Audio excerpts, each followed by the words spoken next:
এটা সিদ্ধান্ত গ্ৰহণ কৰো আপোনালোকে জানে যে দীৰ্ঘদিন ধৰি অসমৰ প্ৰাথমিক বিদ্যালয় শিক্ষক সংস্থা আৰু আনসকলে এটা দাবী কৰি আহিছিল যে প্ৰধান শিক্ষকৰ পদ প্ৰাথমিক বিদ্যালয়বিলাকত হ'ব লাগে।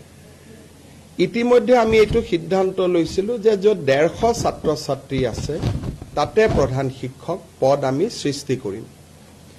তাৰ পিছত আমি সিদ্ধান্ত ললো যে 100 যদি ছাত্ৰ ছাত্ৰী আছে তাতো আমি এটা প্ৰধান শিক্ষকৰ পদ সৃষ্টি কৰিম। এই প্ৰক্ৰিয়া ইতিমধ্যে আৰম্ভ হৈছে, কিন্তু আজি আমি কেবিনেটত এটা খুব ইম্পৰ্টেন্ট সিদ্ধান্ত লৈছো যে যদি কোনোবা স্কুলত 50 জন ছাত্ৰ ছাত্ৰী আছে, 50 টোটাল যদি ষ্টুডেন্ট আছে এলপি স্কুলত, এইটো ইউপি আৰু হাই স্কুলক লৈ এইটো সমস্যা নাই, এইটো অকল এলপি স্কুলক লৈ সমস্যা আছিলে। যদি 50 জন ষ্টুডেন্ট আছে তেতিয়াহলে তাত আমি এটা প্ৰধান শিক্ষকৰ পদ সৃষ্টি কৰিম। এই সিদ্ধান্তৰ ফলত বহুত দিন ধৰি প্ৰাথমিক শিক্ষক সন্মিলনী বা আন শিক্ষকসকলে কৰি অহা বিভিন্ন তেওঁলোকৰ ক্ষোভ বা প্ৰতিবাদ সামৰণি পৰিব বুলি মই বিশ্বাস কৰো যে এতিয়া 50 জন ছাত্ৰ ছাত্ৰী হলেই এজন প্ৰধান শিক্ষকৰ পদ আমি স্কুলত সৃষ্টি কৰিম। আৰু এই প্ৰধান শিক্ষকসকল বিডিও হ'ব, তেওঁলোকৰ বিত্তীয় আৰু প্ৰশাসনিক ক্ষমতাও থাকিব। স্কুলসমূহৰ এমালগেমেশ্যনৰ কাৰণে পৰিত্যক্ত বিদ্যালয়সমূহক যিকোনো চৰকাৰী কামত যাতে আমি ব্যৱহাৰ কৰিব পাৰো তাৰ বাবে বহুত দিনৰ পৰা এটা চিন্তা চৰ্চা চলি আছিল। আজি কেবিনেটে সিদ্ধান্ত লয় যে যেতিয়া কোনোবা স্কুল এমালগেমেটেড হৈ যাব তেতিয়াহলে সেই মাটি তৎকালীনভাৱে জিলা আয়ুক্তৰ হাতলৈ গুচি যাব। শিক্ষা বিভাগৰ পৰা জিলা আয়ুক্তলৈ যাব। চৰকাৰী কাম কাজত জিলা আয়ুক্তই তাক আবণ্টন কৰিব পাৰিব।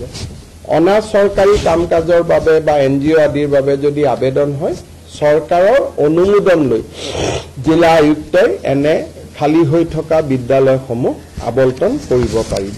আজি কেবিনেটত এইটো এটা গুৰুত্বপূৰ্ণ সিদ্ধান্ত লোৱা হয়।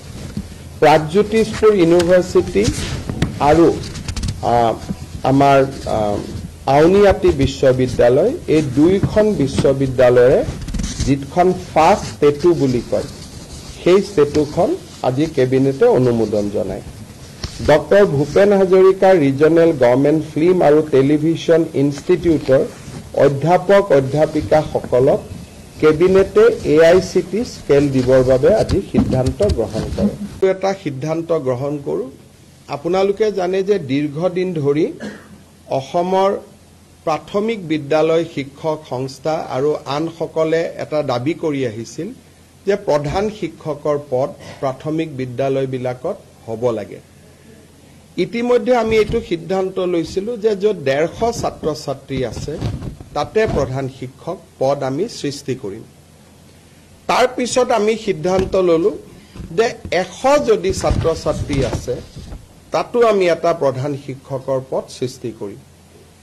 এই প্ৰক্ৰিয়া ইতিমধ্যে আৰম্ভ হৈছে, কিন্তু আজি আমি কেবিনেটত এটা খুব ইম্পৰ্টেন্ট সিদ্ধান্ত লৈছো যে যদি কোনোবা স্কুলত 50 জন ছাত্ৰ ছাত্ৰী আছে, 50 টোটাল যদি ষ্টুডেন্ট আছে এলপি স্কুলত, এইটো ইউপি আৰু হাই স্কুলক লৈ এইটো সমস্যা নাই, এইটো অকল এলপি স্কুলক লৈ সমস্যা আছিলে।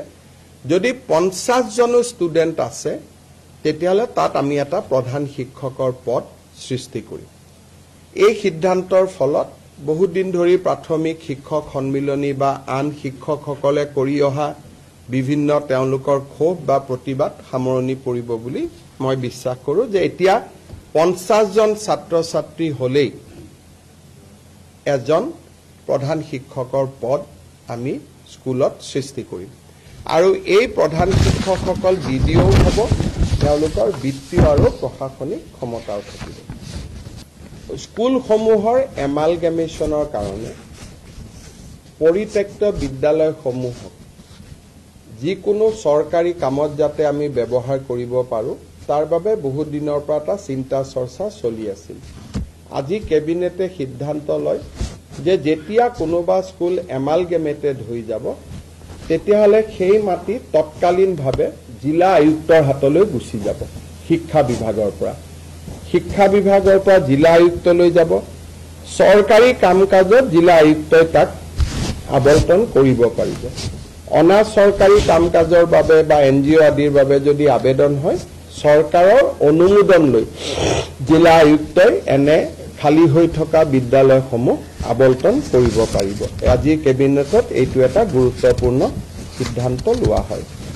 প্ৰাগজ্যোতিষপুৰ ইউনিভাৰ্চিটি আৰু আমাৰ আউনীআটী বিশ্ববিদ্যালয়, এই দুইখন বিশ্ববিদ্যালয়ৰে যিখন ফাৰ্ষ্ট ষ্টেটু বুলি কয়, সেই ষ্টেটুখন আজি কেবিনেটে অনুমোদন জনায়। Doctor Bhupen Hazarika regional government film আৰু টেলিভিছন ইনষ্টিটিউটৰ অধ্যাপক অধ্যাপিকাসকলক কেবিনেটে AICT স্কেল দিবৰ বাবে আজি সিদ্ধান্ত গ্ৰহণ কৰে।